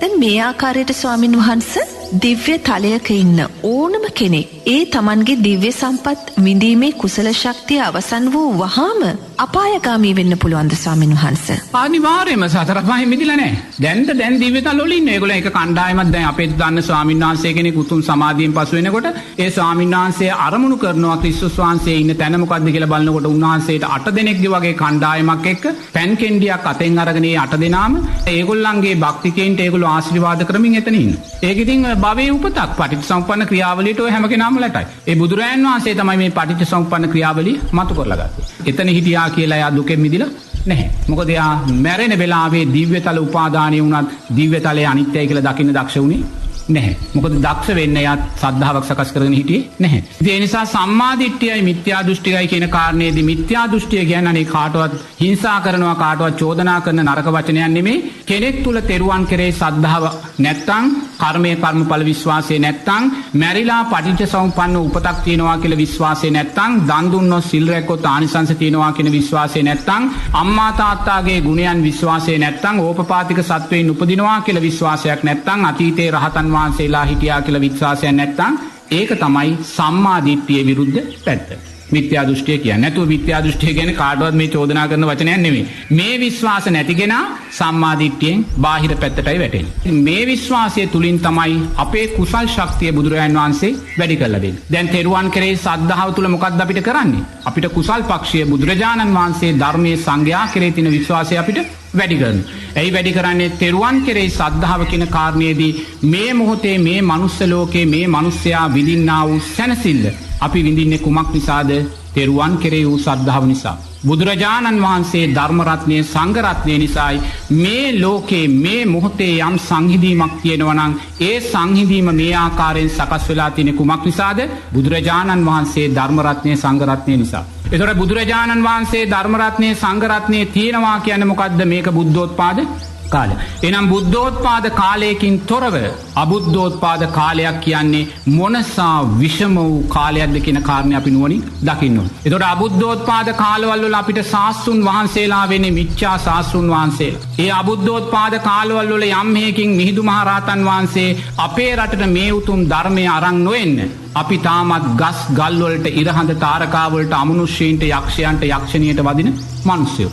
මේ තෙරුවන් පහළ වෙන තාක්කල් මිනිස්සු මේ මිත්‍යා දෘෂ්ටියට තමයි වන්දනා කළේ. එදා මිනිස්සු මොකද කළේ? වතුරේ බැහැගෙන ඉඳලා විමුක්තිය හොයනවා, බලූත ගෝවුත රකිමින් විමුක්තිය හොයනවා, සත්වයාග කරමින් විමුක්තිය හොයනවා, නිර්වස්ත්‍රව ඉඳමින් විමුක්තිය හොයනවා, මස් මාංශ නොකා ඉඳමින් විමුක්තිය හොයනවා, ගස් වලට ගල් වලට ඉරට හඳට තාරකා වලට වඳමින් විමුක්තිය. එවැනි මිත්‍යා දෘෂ්ටික එවැනි අබුද්ධෝත්පාද කාලයක විෂම පරිසරය මොහොතක් නුවණින් දකින්න. මොකද අපි මේ වර්තමානයේ පරිසරය දකින්නේ නැහැ. මොකද මේ ධර්මයේ තියෙන සැනසෙල්ල නිසා ධර්මයේ තියෙන මේ ආభాෂය නිසා අපිට එවැනි දෙයක් මතකෙට එන්නේ නැහැ. නමුත් අරසා දීර්ඝ වූ අබුද්ධෝත්පාද කාලවල වල ඉපදිලා ඒ අබුද්ධෝත්පාද කාලවල වල පවතින මිත්‍යා දෘෂ්ටීන් වලට වැට වෙලා කල්ප ගණන් සතර අපායන්ට වැටිලා දුක් විඳපු හැටි නුවණින් දකින්න. ඒ නුවණින් දකිද්දී අපිට තේරෙනවා කොයිසා මේ මිත්‍යා දෘෂ්ටික භාවයන් නිසා අපි සංසාරේ දුක් විඳින්නේ නැද්ද කියලා. එදා ඒ අසූචිකමින් මුත්‍රාභූමින් විමුක්තිය හේවූ මිනිස්සයෝ අද ඌරන් වෙලා අසූචි කන හැටි නුවණින් දකින්න. එදා හරක්ගේ බෙල්ල කපලා, බැටළුවන්ගේ බෙල්ල කපලා, එළුවන්ගේ බෙල්ල කපලා සත්ව යාග කරලා විමුක්තිය හේවූ මිනිස්සයෝ අද හරකුන් එළුවන් ඌරන් වෙලා බෙල්ල කපා ගන්න හැටි නුවණින් දකින්න. එදා වතුරේ ගිලිලා වතුරේ කිමිදිලා විමුක්තිය හේවූ මිනිස්සයෝ අද මාළු වෙලා කිඹුල් වෙලා වතුරම උපාදානය කරගෙන ජීවත් වෙන හැටි නුවණින් දකින්න. එනම් බලන්න මෙවැනි මිත්‍යා දෘෂ්ටික භාවයන් නිසා සංසාරේ කොයි සානං අපි දුකට වැටෙන්නේ නැද්ද? එතකොට ඒ මහා දුකත් එක්ක ගනිද්දී බුදුරජාණන් වහන්සේ ධර්ම රත්නය සංඝ රත්නය තුලින් මේ ලබන්නා වූ සැනසෙල්ල කොයිසා ශ්‍රේෂ්ඨ සැනසෙල්ලද කියන කාරණේ දකින්න. දකින්න තැනම බුදුරජාණන් වහන්සේ ධර්ම රත්නය සංඝ රත්නය කෙරෙහි උතුම් විශ්වාසයන් අපි තුල සකස් වෙනවා. ඒ උතුම් විශ්වාසය තුල අපිව කොහාට දරන් යන්නේ? කුසලයේ තුල ශක්තිමත් කර. තේරෙනවද? දෙවෙනි කාරණේ මොකද්ද? යහපත් දේ යහපත් විපාකයක් තියෙනවා, යහපත් දේ අයහපත් විපාකයක් කියලා දකින්න. ඒතකොට බලන්න යහපත් දේ කරලා සංසාරේ අපි සක්‍රියා වෙලා හිටියා, සක්විති රජුරුව වෙලා හිටියා, සුජම්පතිය වෙලා හිටියා, ස්ත්‍රී රත්නය වෙලා හිටියා, රජවරු සිටුවරු වෙලා හිටියා වූ අතීතය නුවණින් දකින්න. ඒ වගේම අයහපත් දේ කරලා අපි සතර අපායන්ට වැටිලා പ്രേත ලෝකවල, තිරිසන් ලෝකවල තනකොළ කකා, පුන්නක්කු කකා, නිරයන්ට වැටිලා ගින්දර යෝධිය බොමින් പ്രേත ලෝකවලට වටලා සෙම් සොටු කකා අසුර ලෝකයට වැදිලා මුහුදේ කිමිදි අප්‍රමාණ දුක් විඳ හැටි නුවණින් දකින්න. ඒ වගේම ඊළඟ කාරණේ මොකද? මැරිලා පටිච්ච සමුප්පන්න උපතක් තියෙනවා කියන විශ්වාසය. ඒතකොට මැරිලා පටිච්ච සමුප්පන්න උපතක් තියෙනවා කියන විශ්වාසය තුල අපි දකින්න ඕනේ සංසාරේ තවත් කල්ප 100ක් කෝටි ගාණක් ඈතට යනවා. අතීතයේ බුදුරජාණන් වහන්සේලා ලක්ෂ ගාණක් පහළ වුණා වගේ තවත් අනාගතයේ බුදුරජාණන් වහන්සේලා ලක්ෂ ගාණක් පහළ වෙනවා. ඒ කියන්නේ ලෝකයේ නැවතීමක් අවසානයක් නිමාවක් නැහැ. ලෝකය තවත් කල්ප 100ක් කෝටි ප්‍රකෝටි ගාණක් මේ සත්වයා පටිච්ච සමුප්පන්නෝ මැරමින් ඉපදෙමින් මැරමින් ඉපදෙමින් ගමන් කරනවා කියන තැන හිටියාම අපි මොකද කරන්නේ? මුලින්ම මේ ලෝක ස්වභාවය දකිමින් කුසලයේ තුල මොකද කරන්නේ? ශක්තිමත් වෙනවා. කුසලයේ තුල මුලින් ශක්තිමත් වෙච්ච තැනදී අන්න එතනෙනුත් සම්මා දිට්ඨිය අර්ථයත් තුලින් මොකද්ද වඩලා තින්නේ? කුසල් පක්ෂය අපිට වඩයි. ඊළඟට මොකද්ද? දන් දුන්නොත් සිල් රැක්කොත් ආනිසංස කියන කාරණේ තුලින් බුදුරයන් වහන්සේ අපිව කොතෙන්ද යොමු කරන්නේ? කුසලයේ තුල ශක්තිමත් කරන්නේ. අම්මා තාත්තාගේ ගුණයන් හඳුනා ගැනීම තුල අපි මොකද්ද කරන්නේ? කුසලයේ තුල ශක්තිමත් වෙනවා. අතීතයේ අපි මේ මොහොතේ තවුතිසාවේ සක්‍රියා කියලා කෙනෙක් ඉන්නවා නම් ඒ සක්‍රියා වෙන්න බලපෑ එක හේතුවක් තමයි අම්මා තාත්තාට සැලකීම. ඒ නිසා අම්මා තාත්තාට සැලකීම නිසා අපි සංසාරයේ සක්‍රියා වෙලා හිටපු ඇති නුවණින් දකින්න. ඒ වගේම අම්මා තාත්තාට නොසැලකීම නිසා අපි පුංචි කාලෙම ලෝකෙට බිහි වෙද්දී අම්මා තාත්තා මැරිලා අසරණ වෙලා ළමා නිවාසවල අනාථ නිවාසවල කල්ප ගණන් දුක් විඳ ඇති නුවණින් දකින්න. එතනින් ඒකෙන් මොකද කරන්නේ බුදුරජාණන් වහන්සේ අපිට කියන්නේ? අම්මා තාත්තාට සැලකීම තුළ කුසලයේ තුල ශක්තිමත් කරලා අපි ඉස්සරහට අරින්න. ඒතර ඕපපාතික සත්වයක් උපදිනවා කියන කාරණේ මොකද්ද බුදුරජාණන් වහන්සේ අපිට කියන්නේ? දෙවියෙක් බ්‍රහ්මෙක් ඉන්නවා කියන කාරණේ අපිට පෙන්නලා දෙවියෙක් බ්‍රහ්මෙක් වෙන්න නම් මොකද්ද වෙන්න ඕනේ? කුසලයේ තුල ශක්තිමත් කරලා අපි ඉස්සරහට අරින්න. ප්‍රේතෙක් නිරිසතෙක් ඕපපාතිකෝ ඉපදිනවා කියන කාරණේ පෙන්නලා අපිව අකුසලයේ තුල බිය ඇති කරනවා. මේ සියල්ලම මේ කාරණා හයම තුලින් මොකද්ද දැන් වැඩුනේ? කුසලයක්ද අකුසලයක්ද? කුසලයක්. තේරෙනවද? තෙරුවන් කෙරේ සද්ධාව කියන තැනින් කුසලයක් මතු කරගත්තා. කර්මය කර්මඵල විශ්වාසය කියන තැනින් කුසලයක් මතු කරගත්තා. මැරිලා පටිච්ච සමුප්පන්නව ඉපදෙනවායි කියන තැනින් කුසලයක් මතු කරගත්තා. අම්මා තාත්තාගේ ගුණයන් කියන තැනින් කුසලයක් මතු කරගත්තා. දන් දුන්නොත් සිල් රැක්කොත් ආනිසංස තියෙනවා කියන තැනින් කුසලයක් මතු කරගත්තා. ඕපපාතික සත්වයෙන් උපදිනවායි කියන තැනින් කුසලයක් මතු කරගත්තාට පස්සේ අවසානයේ බුදුරජාණන් වහන්සේ දේශනා කරනවා අතීතේ රහතන් වහන්සේලා සෝවාන් අය හිටියා කියන විශ්වාසය තුළ මේ කුසල් ශක්තිය ඔබටත් මේ ජීවිතේ සෝවාන් වෙන්න පුළුවන් කියන විශ්වාසයට අරන් යනවා. එනම් බලන්න දැන් සම්මා දිට්ඨිය කියන අර්ථය නෝනා කොයිසා ගැඹුරු අර්ථයක්දනේ? සම්මා දිට්ඨිය කියන්නේ යහපත් දැක්ම කියන වචනයත් එක්ක ගනිද්දී බුදුරජාණන් වහන්සේ දේශනා කරන සම්මා දිට්ඨිය තුළ කල්ප ගානක සංසාර බය, තව අනාගතයේ කල්ප ගානක සංසාර බය, මේ කාමයන්ගේ තියෙන නිසරුභාවය, මේ සුගතියේ දුගතියේ තියෙන අනිත්‍යභාවය, මේ සියල්ල මතු කරලා දීලා කුසලයේ තුල ශක්තිමත් කරලා අවසානයේ ඔබට අතීතේ රහතන් වහන්සේලා හිටියානම් ඔබටත් රහත් වෙන්න සෝවාන් වෙන්න පුළුවන් තැනට අපිව එහෙනම් සම්මා දිට්ඨිය අර්ථය කියන්නේ නෝනා මේ ලෝකේ යම් ශ්‍රේෂ්ඨ අර්ථයක් තියෙනවා නම් ශ්‍රේෂ්ඨ වචනයක් තියෙනවා නම් සැනසෙල්ල උදෙසා සැපය උදෙසා සුගතිය උදෙසා ශ්‍රේෂ්ඨම අර්ථය සම්මා දිට්ඨිය කියන වචනේ විතරයි නෝනා. හොඳයි ගරු ස්වාමීන් වහන්සේ. ඔබ වහන්සේගේ වටිනා කාලයෙන් යම්කිසි කාල වේලාවක් අපිට ලබා දුන්නා සිරස් FM පන්සිල් මළුවේදී. බොහෝ දෙනාගේ දහම් ඇස විකසිත කරන්න අතීත කුසල ශක්තියින් අවදි කර දෙන්නට ගරු ස්වාමීන් වහන්සේ ඔබ වහන්සේට නිදුක් නිරෝගී භාවය ප්‍රාර්ථනා කරනවා. සම්‍යක් දෘෂ්ටික දෙවියන්ගේ ආශිර්වාදය තුලින් ඔබ වහන්සේගේ අරමුණු සාක්ෂාත් කර ගන්නට ඉදිරි ගමන සාර්ථක වන්නට කියලා සිරස් FM පන්සිල් මළුවේ අප සියලු දෙනාම নমස්කාර පූර්වකව පින් අනුමෝදන් කරනවා.